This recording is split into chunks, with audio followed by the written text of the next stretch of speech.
I guess I'll kick it off. I'm sure more people will come in at some point, but I'm Paul, I'm president of Boston Reefers. I want to welcome you all to our September 5th Boston Reefers meeting on Zoom with Chris Meckley of ACI Aquaculture.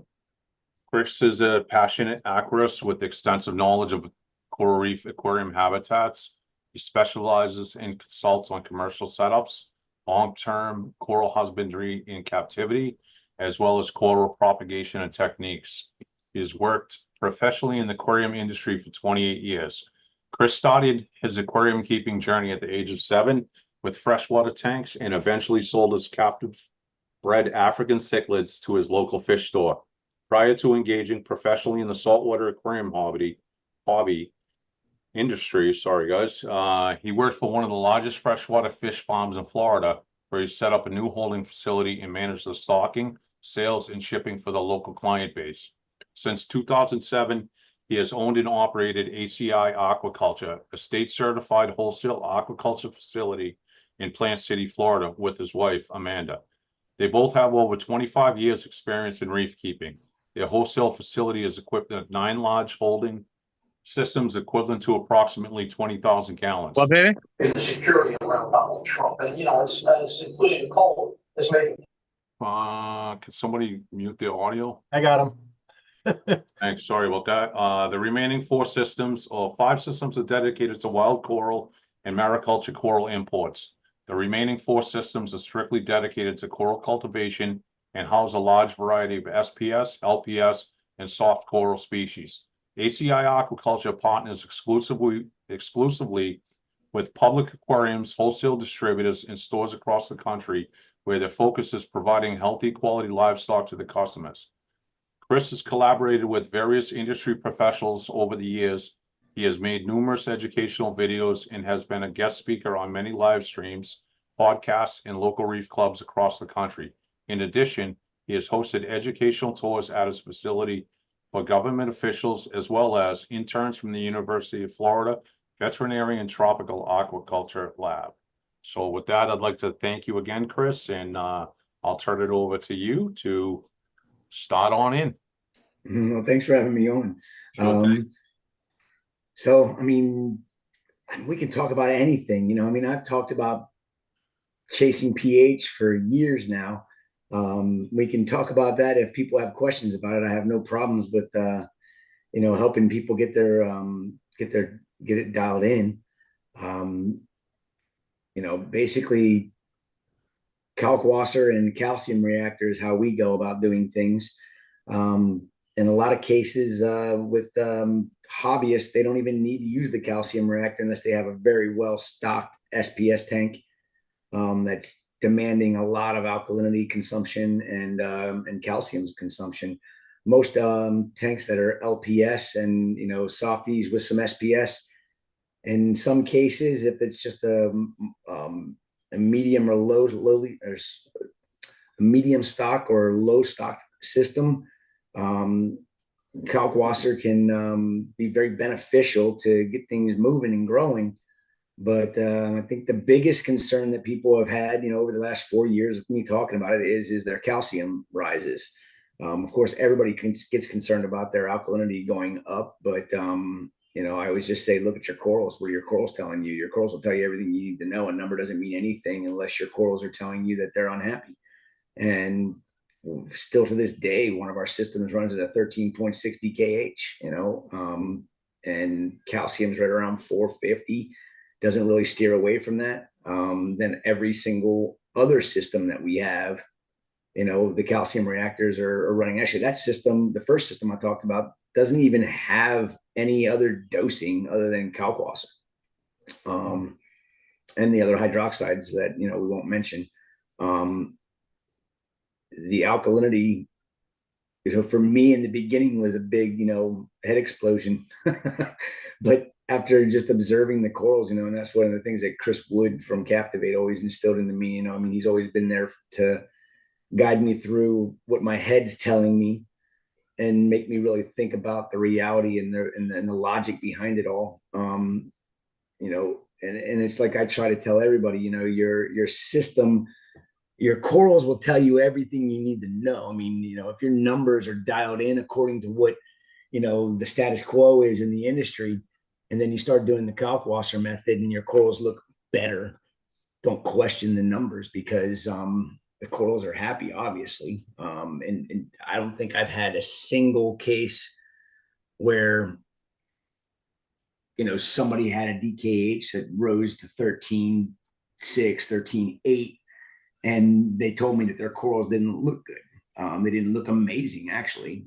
So it's been a decade plus of instilling numbers in your head, everybody's head, but in reality, they should have been saying, you know, observe your corals, you know, because I've had issues with my calcium reactors running out of CO2 on a Saturday. And, you know, in a day and a half, the alkalinity will go from like an 8.3 to 8.6 down to like a 7.2, 6.6. I've even had down as low as 5.7 going into my farm, going, oh my gosh, I'm going to have a bunch of issues. I'm going to have brown jelly on my euphyllias. I'm going to have, you know, everything's going to be pissed off. And I go in and I'm like, it doesn't even look like these corals are even affected by it. But that goes back to the whole thing. You either chase your pH or you chase your alkalinity. They go hand in hand, and you can choose to chase one or the other. If you chase your alkalinity, it's a money pit. You know, Kalkwasser is cheap. Calcium reactors are cheap. Alkalinity buffers, they cost you money every month. Yeah, you can get cheap soda ash. That's you know, part of a real alkalinity buffer. But when you break it all down, and if you looked into the real science behind alkalinity, soda ash is only one component of an alkalinity buffer. You know, you should have the proper ratios of 4 sodium based or even potassium based. You know, potassium carbonate is a good alkalinity buffer, but not just potassium carbonate. So sodium carbonate, sodium bicarbonate, sodium borate, and sodium tetraborate, actually, and sodium sulfate mixed in the right ratios give you a really stable alkalinity buffer. And it doesn't fall out of solution as quickly. Soda ash will go into solution, get put into your aquarium, and the little devil called CO2 with a suppressed pH will suck a lot of that soda ash right out of your system. And it's why you continuously have to dose, you know, so much more. The more your corals grow, the more soda ash you put in. With Kalkwasser, you know, the more corals you have, you know, it doesn't really, the only thing it really affects is your, you know, your alkalinity, but it's such a small adjustment that calcium reactors do an amazing job at just filling in the blank for you. And you don't have to worry about putting the alkalinity buffers in. With us, we also have to add calcium usually once a month. It goes from like 420 down to like 380, and then we dose a little calcium.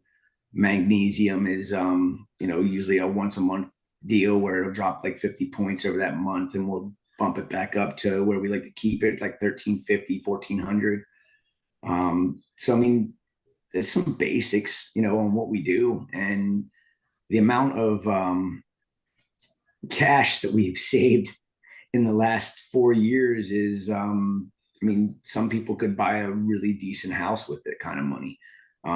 With all the water volume that we have in our systems, you know, we also, you know, kind of steered away from doing, you know, weekly water changes because we're using minor and trace dosing as well. So there's a lot of things that we've done to help simplify our massive amount of water that we play with every day, and having a hard time finding employees that are competent enough to do things the way I want them done, and without them kind of steering off and doing their own thing, which has been the biggest problem I've had with employees. I just kind of just kept fine tuning it, and then the Kalkwasser came along, and it just made it so much easier. I don't have to worry about employees ever touching any of the chemistry of my systems because I can do most of it in, you know, one system this day, one system the next day, two of the smaller systems in the same day, and I can pretty much get it dialed in where I don't have to do a whole lot of maintenance or additives or anything to the system. So as hobbyists, if you have an auto top off, that works. If you want to do the Kalkwasser, you just need to know what your evaporation is and get either an Apex dosing pump for your Apex, or a Kumar for hydros, or even just a standalone Kumar pump with a pH meter, or I'm sorry, a pH controller that tells the dosing pump when to dose and when not to dose. It's actually quite simple, and I couldn't tell you how many people around, how many hobbyists around the world have messaged me over the last 4 years about the method, and I've helped a lot of them get things dialed in, and it's really rewarding for me to hear hobbyists say that they've never been able to keep SPS coils in their entire reefing career, and all of a sudden, now that they're doing the Kalkwasser, they're able to keep SPS coils with no issues, and that's very rewarding, getting that kind of feedback, and that's still on a weekly basis, through Facebook, multiple messages every week thanking me for detailing how we do things, and I couldn't be happier with what's happened over time. It's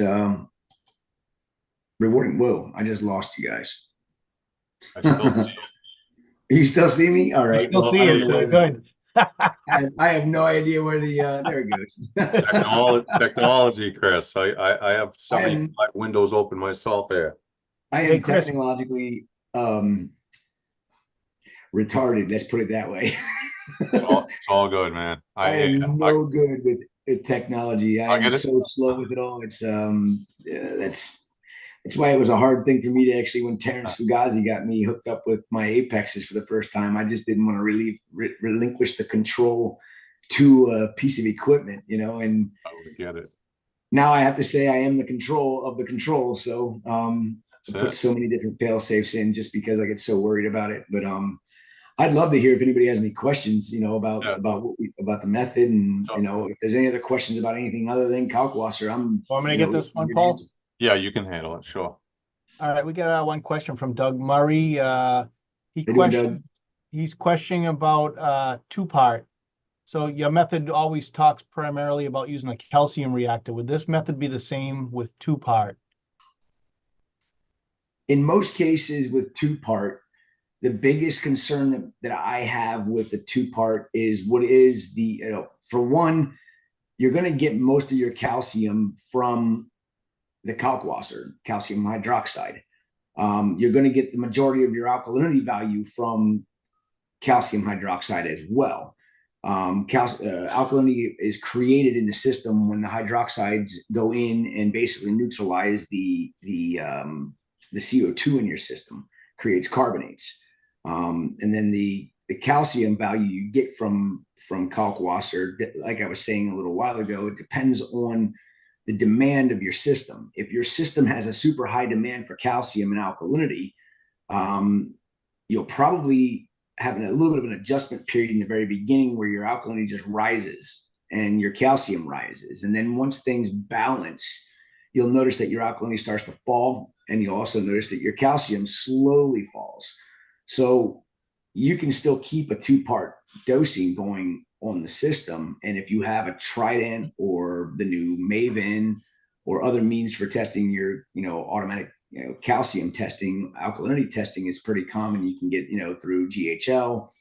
I don't even know all the different ones that are out there. I'm not affiliated with all the hobbyist stuff. I got the Apex, which is, pretty much hobbyist, Trident, and when they fail on me, it's a pain in the rear end because then my calcium reactors don't kick on. But are you dosing your alkalinity based on what your readings of your Trident are? I can't hear you, Doug. Unmute Doug. I'm gonna unmute him. Yeah. No, I'm just dosing. I test every night at the same time and basically dose to that. So I try to keep around 9 on alkalinity. Okay. With So you have, and how's it been? I mean, you have it pretty dialed in, I would imagine. Oh, yeah, yeah. I have an Alcatronic too that tested twice a day, once in the morning, once at night, but I just kind of use that while I'm at work, you know? So Gotcha. I got an overstock system and I've been thinking about switching over. I got all the stuff ready to go. I just been hesitant to do it because I see all your videos and all the information out there on the calcium reactor versus two-part, and I'm a little nervous to do it. I've been thinking about just, doing it on like when I have like 3 days off or something and kind of maintaining the alkalinity and the calcium. So I didn't really get a spike there. I wasn't sure if that was the right way to go, but that was kind of what I was thinking. If that makes sense. Yeah, no, I mean, I understand everybody's, everybody that tries this and gets this going always is nervous. And I can completely understand where you're coming from. Know this, that I started this on my biggest farm system at the time. And my wife was flipping out on me going, I can't believe you're changing what you're doing and you're just doing it. Yeah, I remember you saying that. Yeah. I mean, I did. I literally just one day I was just using my calcium reactor. And when the thing that really got this going was my calcium reactor was running 2 liters a minute through it. And I still was at a 6.5 pH. And I was still unable to keep my alkalinity at 8.3. My pH was so suppressed, it was like 7.6 to 7.8 at nighttime. And it would go maybe up to 8.19, I think it was. It was most of the time it was like 8.08, 8.09. And that's a really suppressed pH. I mean, considering what what the value of the ocean is. So that's my problem. So I got a lot of fish in there, and I think that really takes up a lot of it. Plus, so I definitely need to do something to get it down. I'm probably the lowest I see is probably 7-8 myself. So, when you if you decide to start the method, just shut your ATO off at the same time. Well, if whenever your lights go out, shut your ATO off, and then the following night when your lights go off again, fill up your tank and measure exactly how much your evaporation was. Already did. Okay, so you have that down. I'm ready to go. I'm just hesitant to pull the plug on it. I can understand that, but the easiest thing for you to do, if you don't have like an Apex system that would do the controlling of control your pH or show your pH value to your and Apex. Talk to your dose pump and tell it when to dose. Get a Kumor dosing pump or any type of dosing pump that can dose that exact amount that you evaporate. You want to dose that from about an hour to an hour and a half after your lights go out, and just have it dosed for 12 hours for an hour to an hour and a half after your lights come back on. And as long as you're dosing a saturated calc solution in that 12-hour period of time, your pH will slowly and steadily rise as your average gets, and it will keep going up, and you should not exceed the 8.3 mark, in my opinion. I never I never wanted to go above what I know natural seawater should be. Okay. So I have my dosing start at 8.29 and stop at 8.3. So if you do your total evaporation in that 12-hour period, you're slowly going to see your pH rising, and eventually you're going to get a peak where it doesn't go any higher. And some people can achieve the 8.29 mark, others cannot. I always say if you can't achieve the 8.29 mark, whatever you're achieving, probably 8.22 to 8.25 is what most people are able to get out of their, with their house being closed up and all the CO2. The only other way you can get it to go any higher would be to use, get some snake plants and put them in your house. I mean, literally they suck CO2 out of your air like you wouldn't believe. And that's helped people achieve a higher pH value. But if you're just dosing saturated Kalkwasser from an hour after your lights go out to an hour after your lights come on, matching your evaporation for the 24 hours, yes, I understand. When your lights come on, your salinity is going to be slightly lower than what it would be. It wouldn't stay stable, but that's not a problem because salinity doesn't stay stable in the ocean. I mean, you have a heavy rain event. A lagoon can drop by 2 parts per thousand during a heavy rain event. And 2 hours later, when it's done raining, it's back up to where it's supposed to be. Those small fluctuations in your parameters aren't going to affect your corals. Your corals aren't going to care. Do you see any issues with the salinity changing? Say if I'm I don't know, dosing 2 gallons of Kalkwasser, am I going to have any issues with that with a heavy SPS system?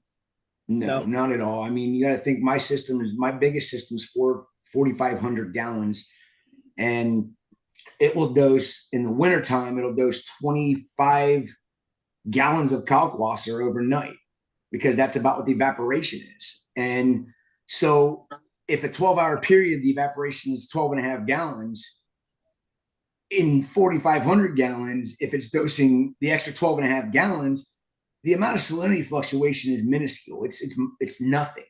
Like, the corals don't even notice it. Your fish won't even notice it. It's so minor. How big is your system? It's 100 gallons.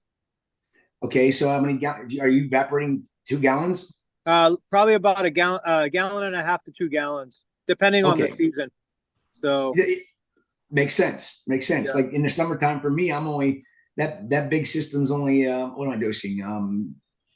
I'm literally down to, it's 25 gallons in the wintertime when it's dry and there's no humidity in the air. In the humid air, we're looking at like maybe 10 gallons of evaporation in the summertime. So we're looking at, it's kind of crazy that we know this stuff, Yeah. So I mean, that's, for me, it's difficult. With you have a home, it's closed up, it's not going to fluctuate a whole lot. A half a gallon isn't that much when you break it all down. Okay. And you just have to know when to adjust that dosing so you're not diluting your system, because dilution over time, if you're dosing too much, can be a problem if you're not keeping an eye on that salinity. In a week's time, you could drop a whole point in salinity. It's not going to hurt it because it was slow and steady. But then to get that salinity back where it needs to be, you're going to have to do shocking. Yeah, you're going to have to do a big water change of a higher salinity water to get it to go back up. And that's where things can be difficult. And I don't recommend that anybody does that overdoses Kalkwasser. Try to underdose. If you underdose and they're still achieving a better pH, it's still better than a suppressed pH, Sure. And, I'm not there to do it for your system. It's a simple method. And once you get going with it, you'll learn how to play with it and learn what to adjust for the seasons. And it's really simple. And you actually might find that you won't need to do any alkalinity or calcium dosing for a while. I mean, I remember that system I started it on, I didn't dose. My calcium reactor didn't run for, I think it was 6 months. Yeah. Because the alkalinity was so high. And it took like 6 months for the alkalinity to go down. Now my calcium, because of the pH being more stable at a not suppressed, my SPS corals went absolutely crazy in growth, and my calcium level just bottomed out. I mean, in that 6 month period of time, I was just letting it ride. I wanted to see what would happen. I had a calcium level got down to like 325. And then I started looking around going, okay, I don't like this. So then I started to get my calcium level back up by just adding some calcium chloride to the system. And that made a world of difference. They grew even faster. It was like, I went from about 8 weeks of heel time and puddle for my cats are trying to get to my food my son brought to me. Every video you run. I know, right? I'm surprised. Actually, you already did open up the louvers or the blinds over here. Likes to look out. He figured out how to open them up. But that's the only thing you really have to worry about. Is your calcium bottoming out? If it gets down to 380, I'd recommend you dose some calcium chloride. So your 2-part. If your alkalinity is still up, you just want to dose the 2-part or the part 2. Gotcha. I don't know. Every 2-part solution is different. Yeah, makes sense. I mean, I think the big thing is just regular testing too, right? I mean, yes, to make those adjustments. So regular testing is very important. I mean, I use the Tridents for that because it's just not feasible for me to test 9 systems every single day. I have an employee that tests the phosphates and the nitrates 3 times a week. And then we, on Fridays, we double check our tridents with our alkalinity, because alkalinity testing doesn't take nearly as long as a calcium test with the iDip. We use the iDip. We don't use the titration kits because they're consistently inaccurate. But the key word I just said there is they're consistent. They're all inaccurate because they're not lab grade, and the iDip, what I use, isn't lab graded either, but I've tested it with lab grade equipment, and it's so darn close that I trust the iDip over any titration kit out there. A lot of people have problems using the iDip. I don't understand that, because it's just a matter of watching the videos and getting your literally swiping down of the test strip that goes into the curvette, and it's so simple and easy. And told me what my inconsistencies were with the Salifert kits. It's about 50 on, no, I'm sorry. Yeah, it's about 50 ppm on calcium and about 100 ppm on magnesium. And with Salifert alkalinity, again, consistent, but it's not accurate. I thought my alkalinity was running around 8.3 when I used to use Salifert kits all the time, and I was actually more like 7.3 to 7.5. And then I got the iDip and I learned what was going on, and ended up sending off some water to the University of Florida's tropical aquaculture lab, and they used their lab equipment to test my alkalinity, and the iDip was almost right on the money. I think it was 0.1 off DKH, and I did that multiple times, and it was always about 0.1 different from the iDip. So I swear by the iDip over the titration kits because of that. Yeah. One more question, and I don't want to hog the show here, but I appreciate you coming on here with Boston Reefers. This is excellent. I've been waiting for this for months. So if I guess my system is pretty solid, and the only thing that I'm really lacking in is the pH. I'll show you my system real quick, but basically, Nice. What benefits am I going to see? I guess, if I was to get that pH up, I mean, my corals are doing great, but am I going to basically notice anything else, I guess, if I get the pH up there? I mean, everything else is pretty solid in my tank. The calcium alkalinity is real stable. System's doing well, but, I do have the low pH. Is it worth it for me to chase that pH, as they say? I mean, I'm at 7.8 to just under 8 all the time on the average. That's entirely up to you. I mean, I tell everybody that asks me if it's worth it. For me, I love seeing my corals thrive. In a suppressed pH, they're surviving, and there's possibilities of issues that can arise because of the stress factor that is put on the corals for the suppressed pH. When you have your pH stabilized, more than likely your alkalinity is going to be more stable as well. So having the most important parameter in seawater stabilized and not suppressed, you tell me, what do you think is going to happen? I think you're going to see more polyp extension. You're going to see That's what I was going to growth. ask. Yeah, are they going to look? They're just going to look happier, right?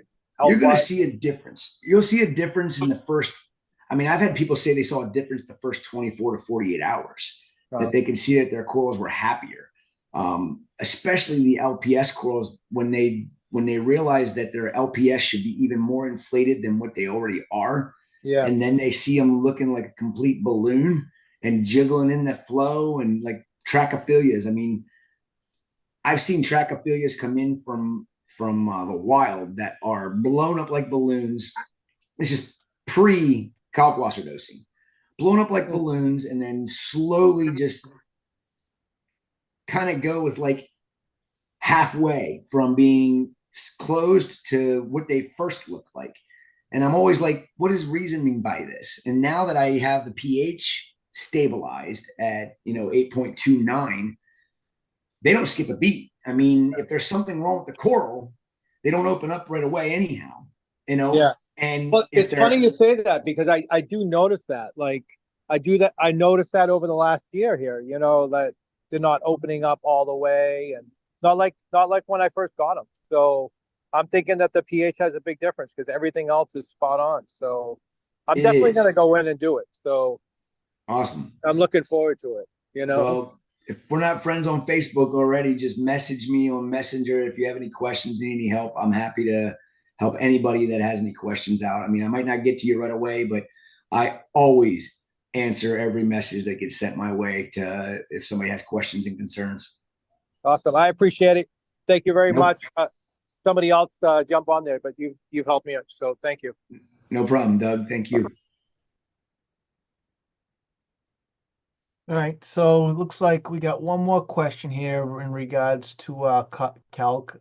So asking if you can discuss the impact between mixing up a bulk solution versus utilizing a calc stirrer.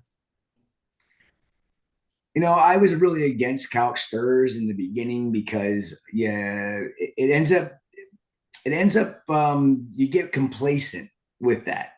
If you have to fill that vessel up, you know, I recommend anybody doing this to get a vessel that's big enough that'll hold 1 week's worth of calc solution. So if you have a system that's evaporating, you know, 2 gallons a day, you know, you want your vessel to be like 15 gallons. That way, you know that you're going to be dosing, you have enough solution to dose all week long. And you don't have to worry about messing with it, you know, and most reefers, and I can't speak for everybody, but most reefers, you know, do a water change once a week, or they do a lot of maintenance on one particular day of every week. And this just adds one more thing to it. But when you break it down, you're going to not be doing some of the other things that you would do normally. And you just replace those things with, you know, filling up your calc vessel. So a calc stirrer is a way you can do it. I still recommend that you dose. You do not gravity feed Kalkwasser. Do not gravity feed Kalkwasser. If you're gravity feeding it and the float switch fails, your tank fails. I promise you that. That is the only concern that I have with anybody that's trying to tell me they're doing a gravity feed. I do a gravity feed on one of my systems, but it's my what you see is what you get system, and I replace the rubber stopper about every 6 months because Kalkwasser can eat that rubber away pretty, you know, depending on the quality of the rubber, the silicone that's used to be the stopper. But if you're doing a dosing pump on your calc stirrer, yeah, go for it, man. I mean, you got something that's got a pH probe in it. You just got to make sure that you're keeping, you know, Kalkwasser in there so it stays maximum saturation at 12.4, 12.44 pH. If you're doing the vessel, it's easy to do a sealed vessel that you can put a CO2 scrubber on because as Kalkwasser leaves, air comes in. And that air coming in has CO2 in it, which the CO2 will affect the solution over time. And by the end of the week, if you're mixing up a full week's worth of solution, you get this crusty film on the surface, which is calcium carbonate, which then again, that is nearly impossible to dissolve. So it basically is the calc solution being wasted. Again, it's pennies. It's not anything to be concerned about, but it is degrading the calc solution itself.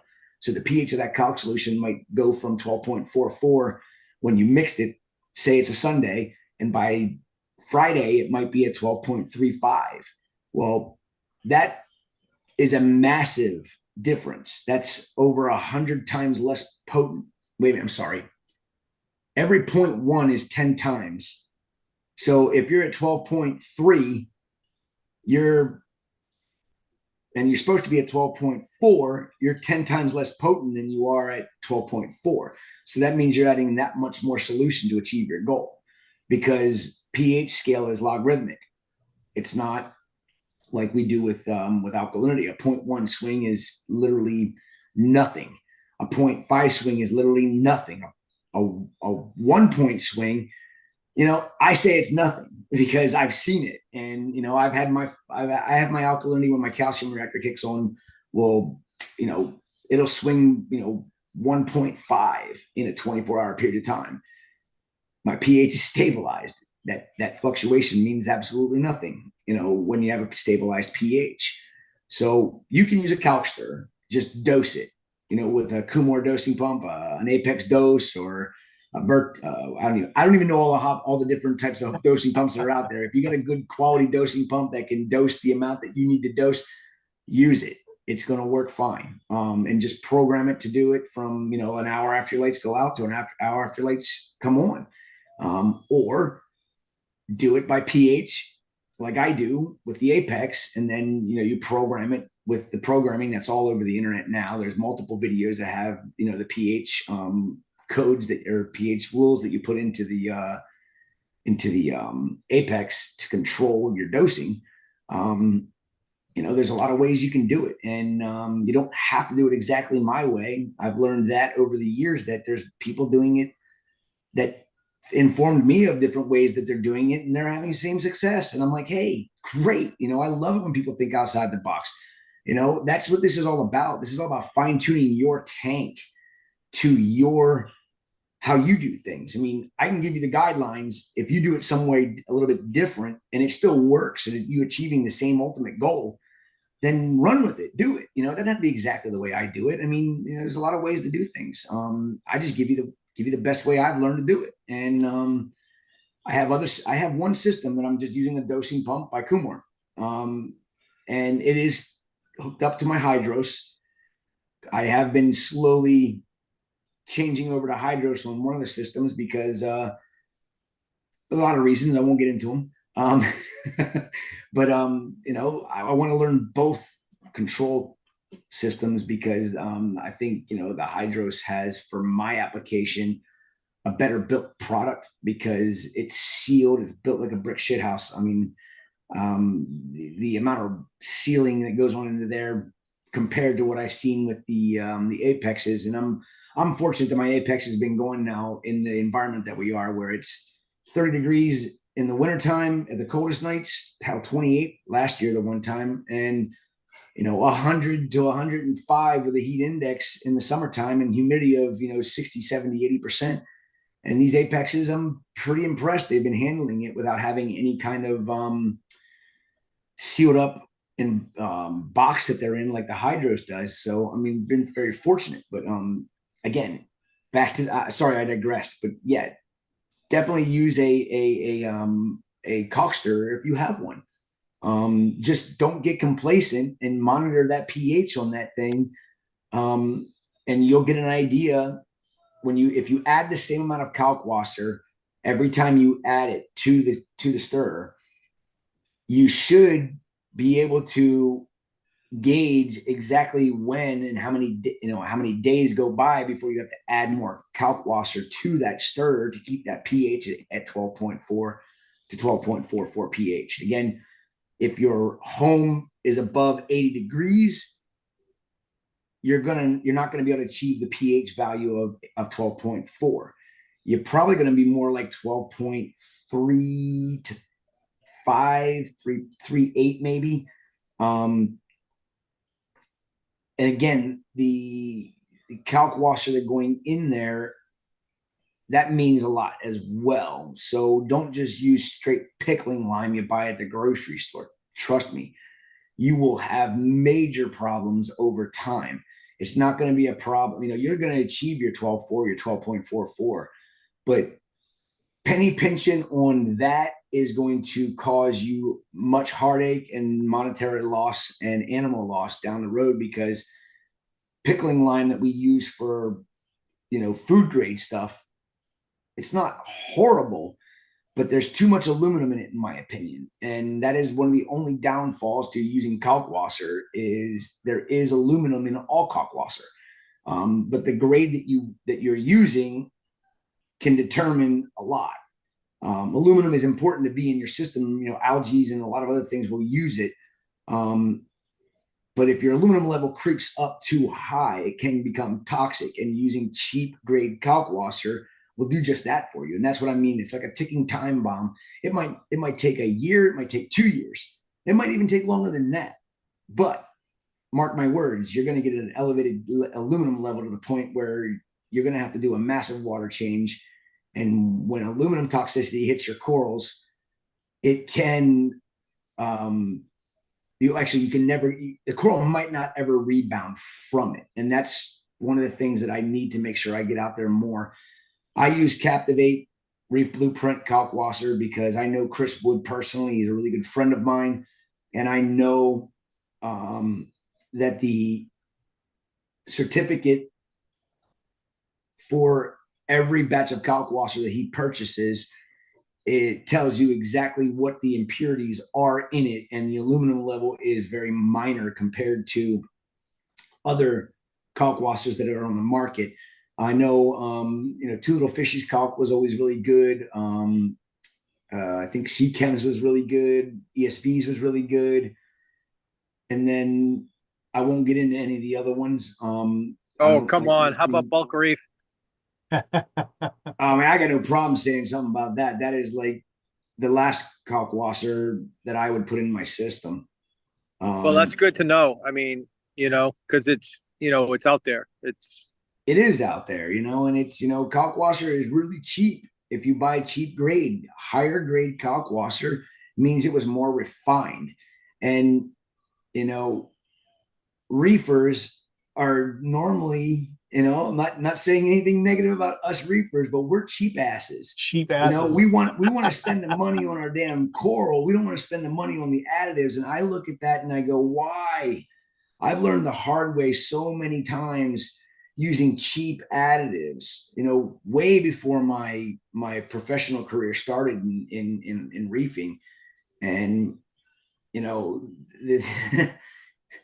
going cheap with the lifeblood of your system, your water. I mean, don't buy $1,000 booger SBS core if you're using cheap quality materials going into your aquarium. Trust me on that. You're going to blame it on the supplier. You're going to blame it on something else, but you're never going to blame it on that cheap crap you're putting in your aquarium. It's so important to buy the highest purity that you can buy. We're talking about animals that live in the ocean their entire life. We take them out of the ocean, we put them into a box. If it's a wild coral, it will adapt to whatever you throw at it, but it will not adapt to toxicity of contaminants that are in your raw materials that are going into your system. And the only person to blame is the person putting those cheap raw materials in your aquarium. I have a customer that was in Tampa that was using the cheapest freaking soda ash that he could get his hands on. And he had the cesium values were going through the roof. One of the contaminants found in cheap soda ash, and we won't mention that other company's name that you mentioned, you can figure it out yourself, but cheap soda ash has cesium in it. And if you don't know what cesium is a mildly radioactive element found in nature. It's common. It's super common. It's found in low-grade sodium salts. So what is a low-grade sodium salt? Soda ash, sodium bicarbonate, sodium borate, sodium sulfate. Anything that's sodium-based is a sodium salt.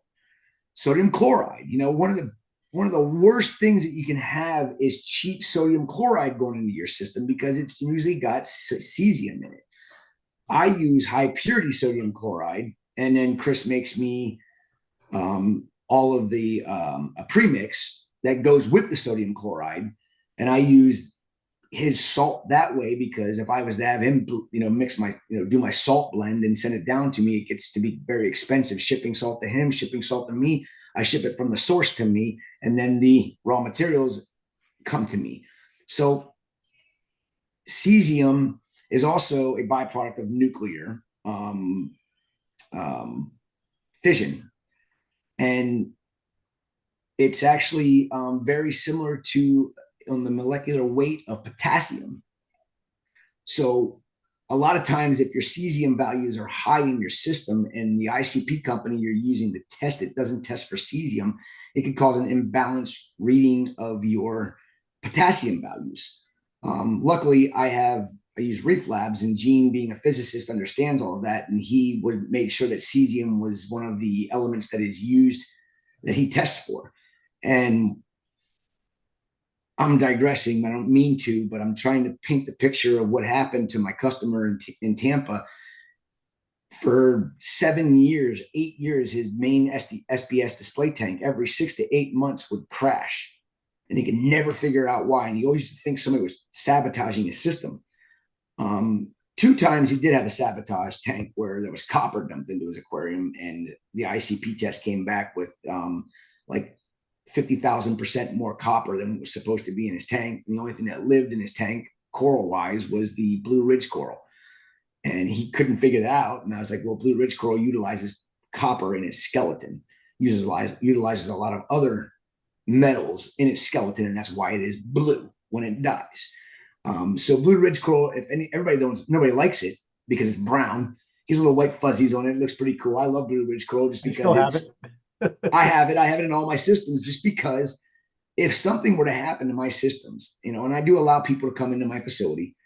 If somebody dumped a bunch of copper in my systems and the only thing that was living in my system was the Blue Ridge coral, I would know that one of the people that walked into my facility dumped copper in my systems, because that Blue Ridge coral isn't going to die. And when I went down one day and I told him, I was like, dude, nobody dumped anything in your system. You keep thinking people are sabotaging you. You got to do ICP test. So we did the ICP test, and his cesium level was at super toxic levels. And then we tested his alkalinity buffer, and the alkalinity buffer had not super elevated levels of cesium in it. It was considered safe for a marine environment. But when you're adding it every single day, it's just compounding and building and building and building in your system, and eventually it becomes toxic and kills everything. And once he figured that out, he started using the Captivate Reef Blueprint carbonate 9.25. No, 9.2. It's 8.35 and 9.2. The 8.35 is a different composition of potassium and sodium-based salts for an alkalinity buffer. The 9.2 is what he used because it has a higher pH value, and he wanted to make sure that his pH wasn't as suppressed and his alkalinity value stayed more stable. So since he switched to that, it's been 2.5 years he hasn't had a tank crash.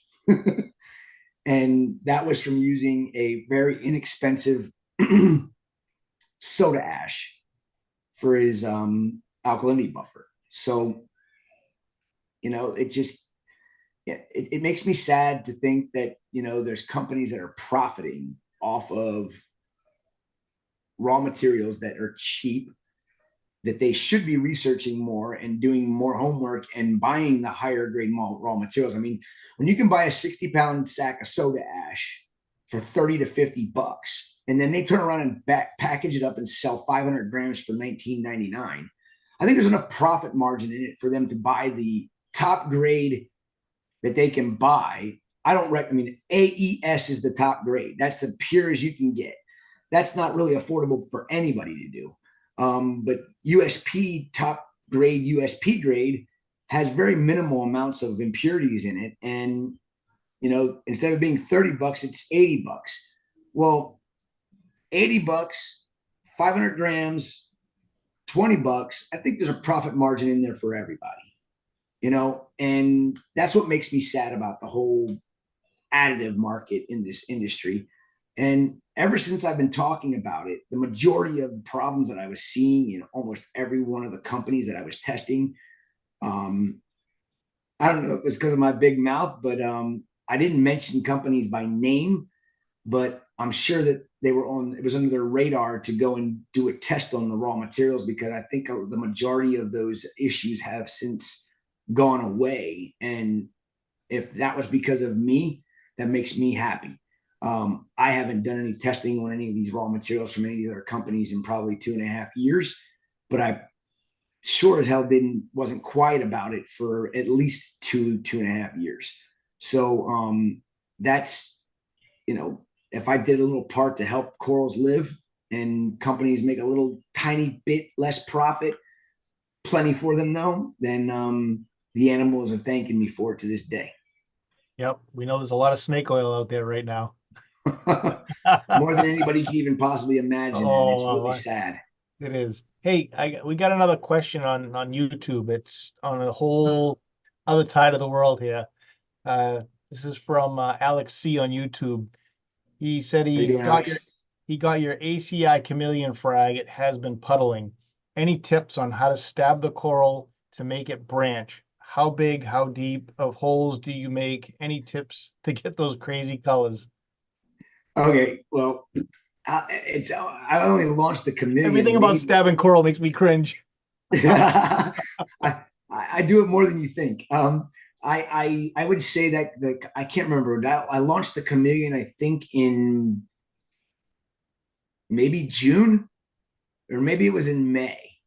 I can't remember exactly when I launched chameleon. So you've only had it for a short period of time. I say give it another 3 months and you'll start seeing branches start coming out of that puddle.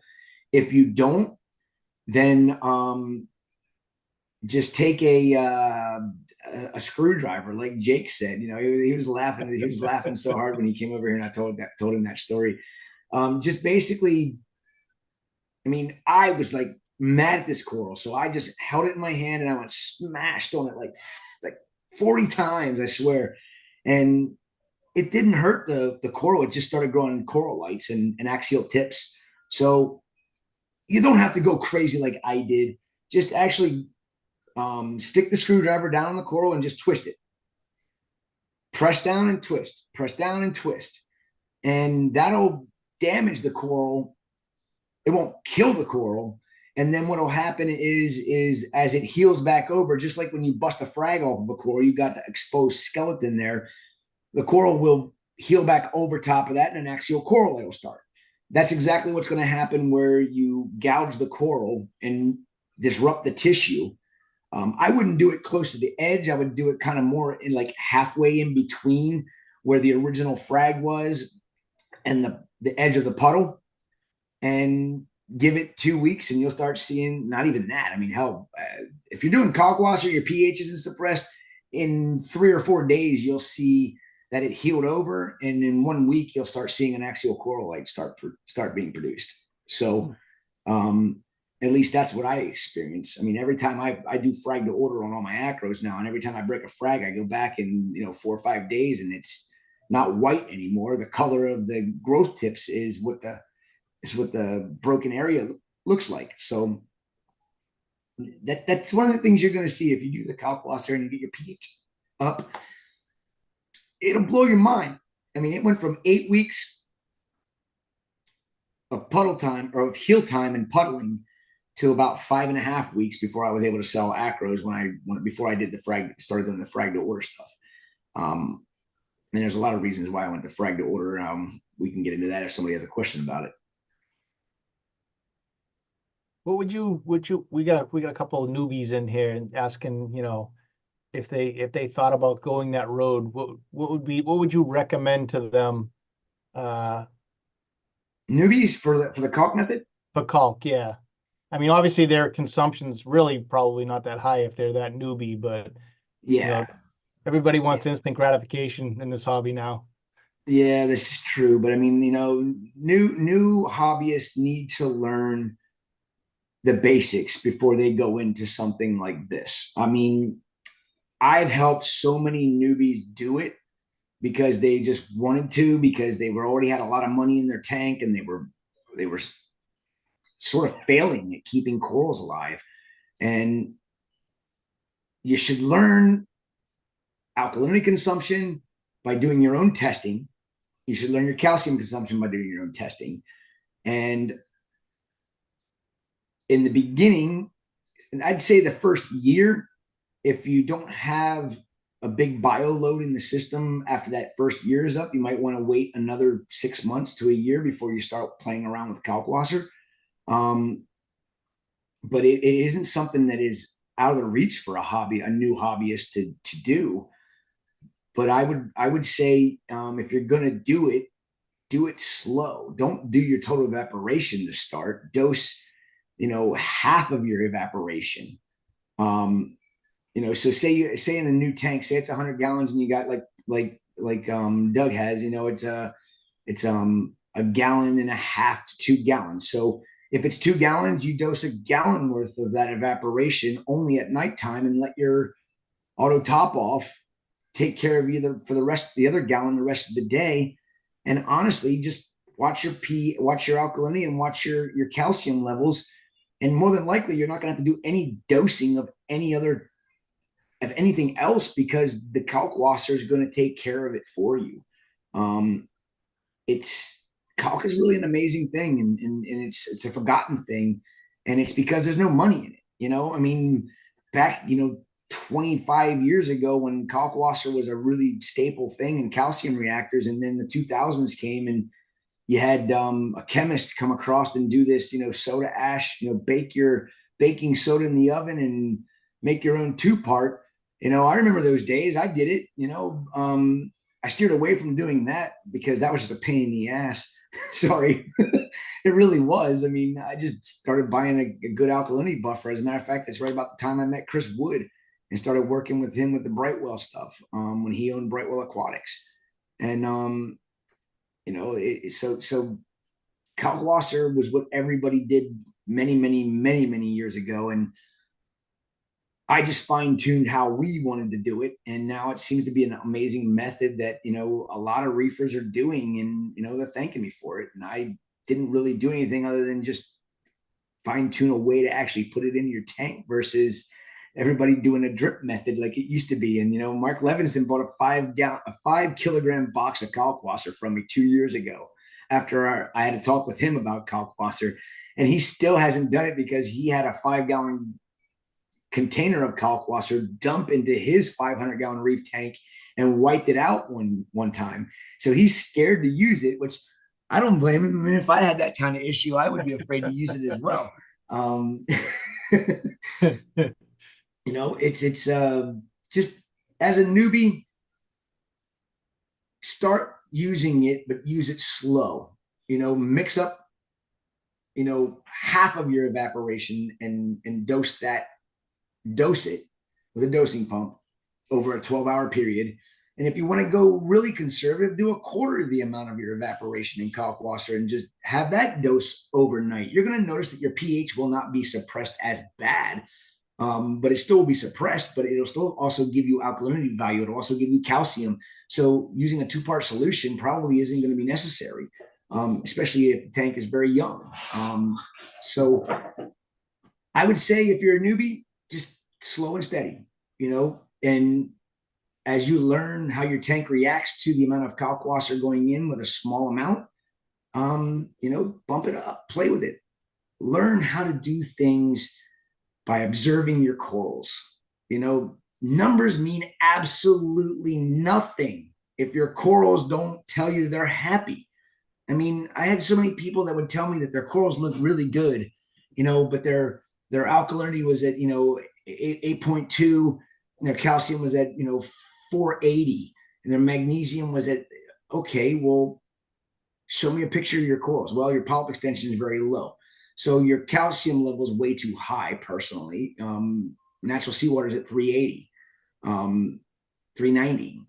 Alkalinity value is at like 6.6 to 7.6 in the ocean. I mean, we keep our pH or our alkalinity high because our pH is suppressed. I mean, there's just so many ways to do things, but if you want to save money, do it the Kalkwasser way. I mean, trust me, it's gonna make a world of difference. The amount of money, especially a high demand SPS system, the amount of money that can be saved by using Kalkwasser instead of a 2-part, 3-part solution it's endless. I mean, I know people that dose a liter of freaking alkalinity buffer daily. Okay, alkalinity buffers are relatively inexpensive, but added up over a year, and I guarantee you'll spend a tenth of that in Kalkwasser on a yearly basis, and you'll get your alkalinity and your calcium value out of it. And if you still have to dose alkalinity buffer, save yourself more money, buy a calcium reactor. It's so much cheaper. I mean, we used to go through 20 kilograms of media monthly without Kalkwasser, 20 kilograms a month. And a 20-pound bottle of CO2, 1.5 of those a month.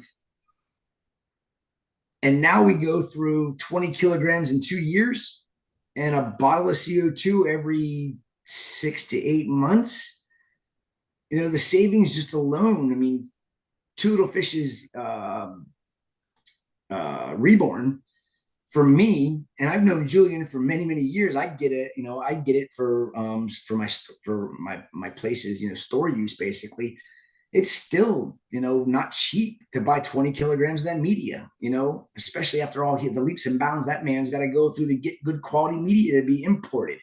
It has CITES permits on it. And people are like, why does it have CITES permits on it? Well, because it's pieces of coral that are this big. Awesome. And U.S. Fish and Wildlife, you have to have a CITES permit to import it. So I remember when Julian ran into a problem with it, and I had to call my friends in DC that I know that are at U.S. Fish and Wildlife and say, hey, I need your help for Julian. You need to call Julian so you can help your agents down in Miami get this media cleared. It's been 2 months sitting there and they won't clear it. And it finally got cleared. So now that they got that all out of the way, he hasn't had a problem getting the media that he's looking for and the size that he's looking for in. It's, in my opinion, is the best media out there because it doesn't have any phosphates in it, doesn't have any nitrates in it, doesn't have any other possible contaminants that come out of calcium reactor media. It's not all created equal, just like salt's not all created equal, just like, Kalkwasser is not all created equal. I mean, there's different grades of the quality of the material. And it's, Julian's very, very, very good about making sure the purity of the products that he's using is good too. I mean, I recommend people to use Accuracy if they don't want to spend the money on the Reef Blueprint Formulate Reef salt, because Formulate Reef salt's not cheap. I use it. It costs me, even with the way I do it, still costs me 70 cents a gallon, and I used to do when ever since I've been doing the Kalkwasser method, I'm using a lot less salt because I'm not doing a 10% water change weekly on all my systems. 10% doesn't sound like much until you talk about 18,500 gallons of water you're doing. 1,850 gallons times 70 cents a gallon, you can figure out that's not cheap on a weekly basis times 52 weeks a year. That's a shit ton of money for my facility to even swallow, So as a reefer, it's the quality of the salt is so top notch that I'll never not use the best of the best of the best ever again, because it saves me money in the long run. I have less dead corals because of it, because of less impurities, less problems with a mixed up salt blend. Again, I digress from this guy's question. Alex, is Alex's question? About stabbing it? Yeah. Oh, Yeah. no. Then you talk about the newbies. Okay. So we already No, passed. we're talking about the Alex. newbies. Yeah. The newbies of Kalk. Yeah. So I hope that I answered the questions for them. It's not out of the question for a newbie to use caulk. Just make sure you are conservative, and understand your tank before you just go all in on dosing Kalkwasser as replacement for your evaporation, because you will have a super high calcium level over time. And yeah, your alkalinity is going to go to like 13, 14, 15 DKH. And I don't recommend that. So conservative when you're newbie, starting with Kalkwasser, and monitor your alkalinity consumption, and start with a quarter of the amount of your evaporation to begin, and just monitor your alkalinity. I wouldn't worry about your pH, because it's not going to ever get to where you need it to be by doing a quarter of the dose. But you are going to have to worry about, just testing your alkalinity on a daily basis. Okay, is my alkalinity going up or is it staying stable? Is my alkalinity going down or is it staying stable? If your alkalinity is going down and you're only doing a quarter of your evaporation, well, then you want to slowly bump that up, say maybe to a third of your evaporation. And if your alkalinity is not staying stable at that point, then and it's still lower than where 8.3 to 8.6, then you want to go to half of what your evaporation is in your Kalkwasser, and then more than likely you're going to be kind of balancing everything out, or you'll be balanced out at a quarter until your tank gets more established and has more corals in it to utilize the amount of alkalinity value you're getting from the Kalkwasser dosing and the calcium value. So like I said, newbies, start with a quarter, monitor your alkalinity, monitor your calcium. If your alkalinity is not staying stable, slowly bump that up by maybe bump it up to a third versus a quarter, and then just keep monitoring everything. And if your calcium is rising, then you want to just kind of stay where you are. And if it's still going up, kind of back it off a little bit. Just watch that you don't get your calcium going too high, and that your alkalinity is not going like, honestly, I don't know what would happen at an alkalinity of 14 plus DKH. I mean, I've heard of people having it with the method, and they say their corals look amazing. So I don't say anything, just watch them, you know. And if as soon as your corals don't look happy, if they get to that point, then stop dosing Kalkwasser altogether, do a big water change, and then start over and refine how you're doing it. I can give you guidelines, like I said before, but I am not there to do what you ultimately need to be doing as a newbie. And learning how this works is rewarding. And for me, it was fun. Some people don't enjoy the chemistry of a reef aquarium, but if you enjoy the corals, I don't know why. I can't see how you can't enjoy learning the chemistry of the aquarium too, because they all go hand in hand. I mean, it's you can't enjoy one without the other one unless you're just an owner of an aquarium. If you're an owner of an aquarium and you just want to enjoy the beauty of the aquarium and you don't ever want to touch it, then you have a maintenance company coming in there and taking care of it for you. And then you're yelling at them when the stuff doesn't look happy.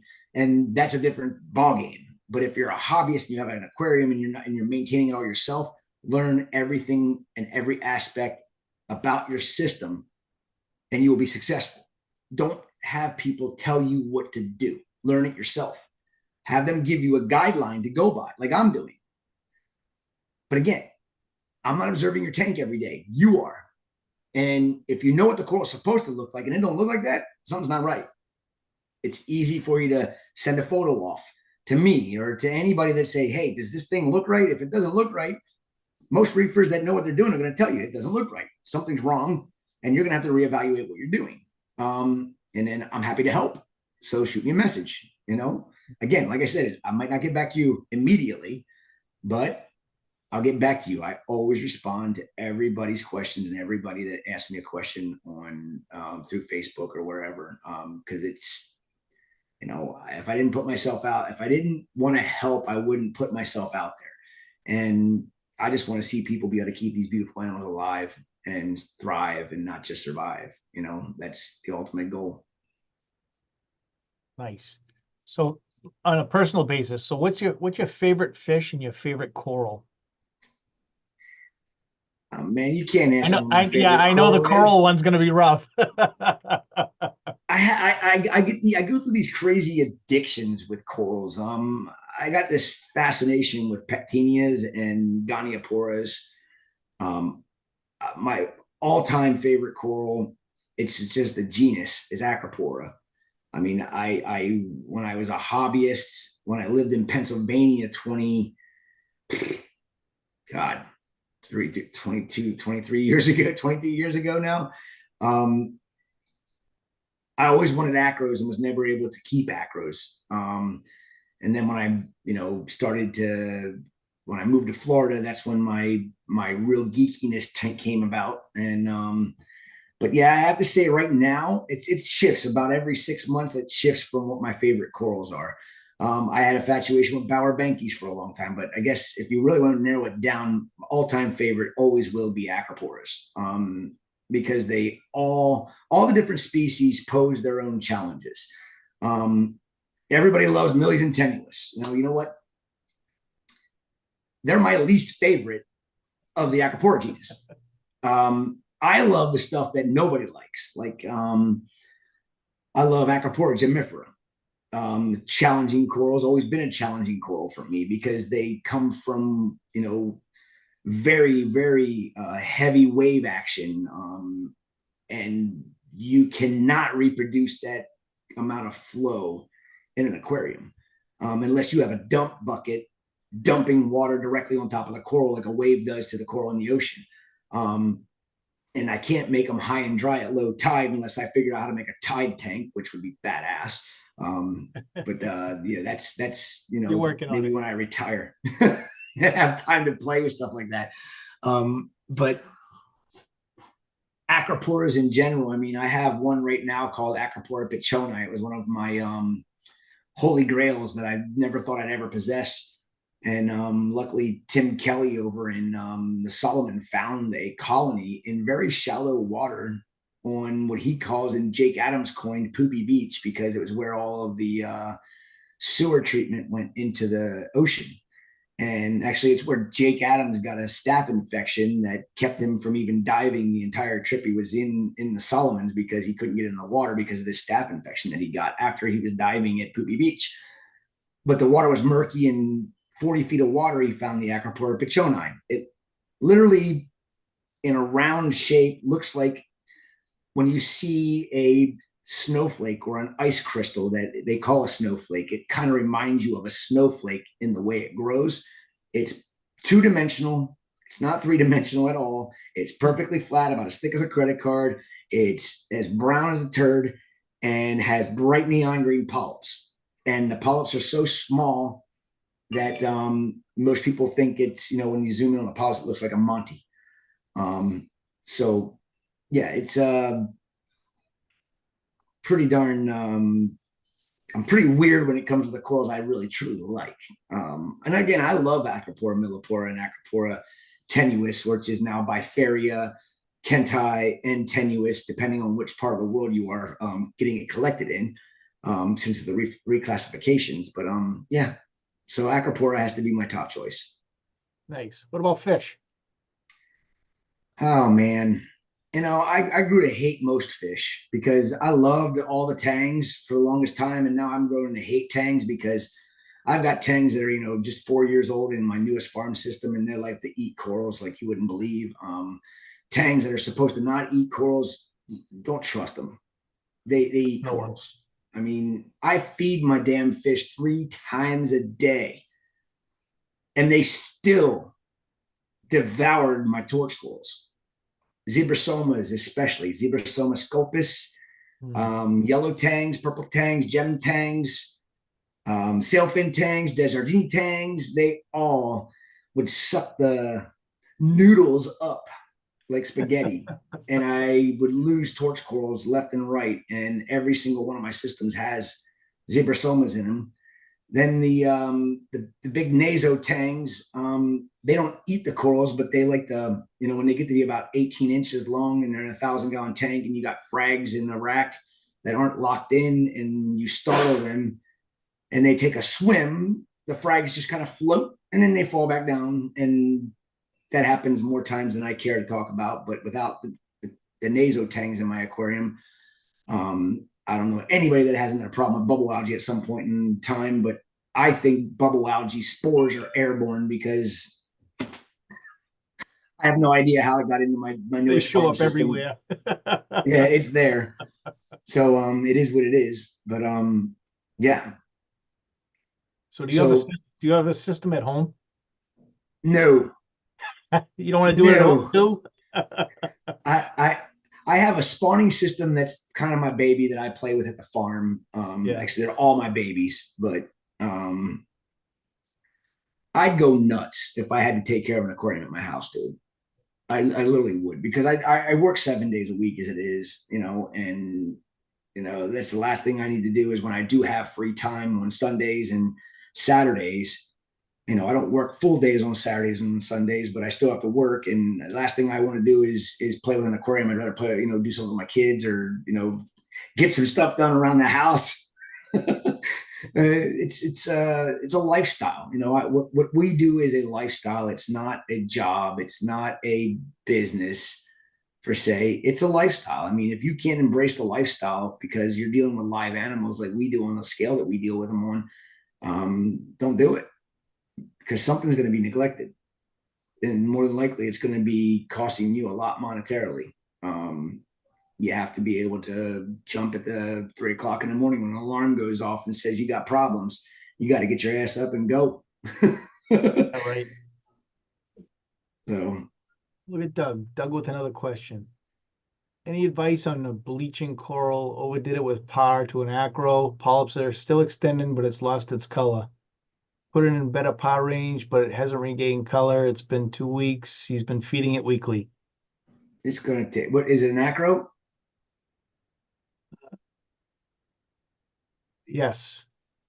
Acro. Acros, they can bleach. They can stay bleached for, I've seen them, very pale for months before they started coloring back up. And don't be surprised that when it does color back up, if it doesn't turn brown first or turn green first, and then slowly get its original color back to it. But it'll recover. I would suggest as well, if you go on to Aquaholics Aquaculture, it's a local aquaculture facility here. I buy all of my phytoplankton, and I actually feed all of my corals get fed zooxanthellae. I mix my food up every week when we feed with zooxanthellae cultures, and she has what's it called? Revive, I think is what it's called. I forget how many species of zooxanthellae all in a brew, and you get it. You can keep it in your refrigerator, and you can mix. I mix Captivate, integrate Reef, the food, with it, and that really makes a big difference.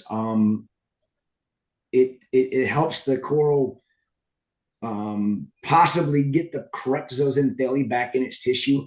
I notice it doesn't help certain corals, but I know she's been expanding the species count of zooxanthellae in there in the brew. So the more she gets, the better chances are that the species that is correct for your coral will be in there. I know that it definitely helps out Trachyphilias, because we've been using it on them when they come in stressed out and they bleach out. We've been able to bring them back in about a 2 to 3 month period of time, where before it would take anywhere from 3 to 6 months or longer to bring them back. So moving it into lower light will definitely help it. And then if you can get your hands on the Revive through her, that would be ideal for you. Her name's Sam. And I don't remember if she started shipping stuff again. She was not shipping for a little while for a couple of different reasons, but she is now, I think. So I would check that out and see if you can find zooxanthellae cultures and utilize that for feeding. Cool. All right. Thank you. So Paul just dropped the link to Aqua. Awesome. Sure. Hey, hold on for 1 second. I gotta 1 second. I gotta tell my son to do something quick. Isaac, go get your shower. Uh-oh. I didn't get a chance to eat, buddy. I'm not gonna eat in front of the people that are here to watch me. Oh, you do it. Do it. My son puts this big old bowl of shrimp in front of me, and I'm sitting here staring at it, and I'm like, I can't be rude. Yeah, sure you can. So we're coming up on like an hour and a half here. So, I'm sure others got to work and you got to work and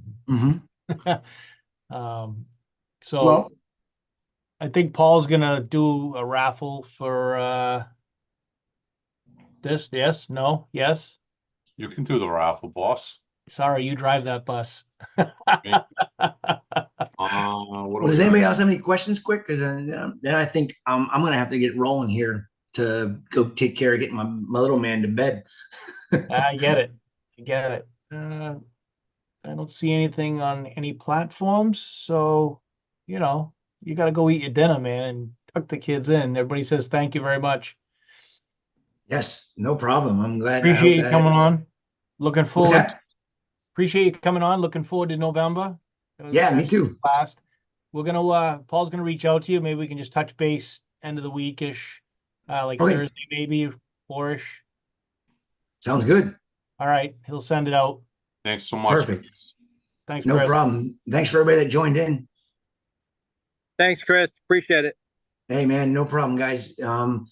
And like I said, message me if you have any questions or need anything on Facebook. I'm happy to help out. Sounds great. Thanks again. Awesome. Greatly appreciate it. No problem. Talk soon. All right, guys. You guys have a good one. Take care. See ya.